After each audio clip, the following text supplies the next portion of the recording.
Here's a project too that um, I recently did on Sunday. This is my old push stick that I made. I don't know, 30 years ago, 20 years ago, and the end broke off, so I glued it back.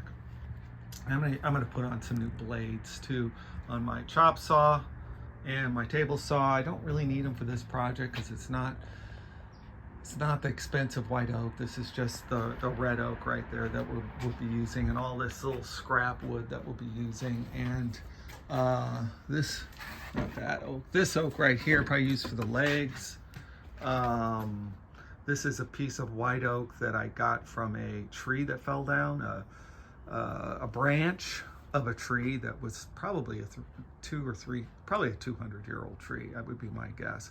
The branches that fell off the tree were probably about 30 or 40 inches in diameter. It was a long time ago. I don't really remember, but branches were huge. Anyway, there's my Husqvarna chainsaw. I bought that because it was a little bit cheaper than the still, and I guess I'm a still guy because I don't like it, and I never want to use it again. It breaks every time I use it. Some little thing, partly my fault. I don't want to blame Husqvarna.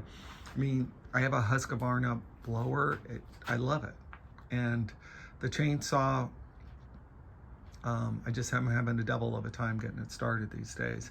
So I went out and bought a 600 series still to do some jobs up at my brother's house. Anyway, this is a mess. Needs to be cleaned up probably before I start the project for the cabinet that goes above the refrigerator.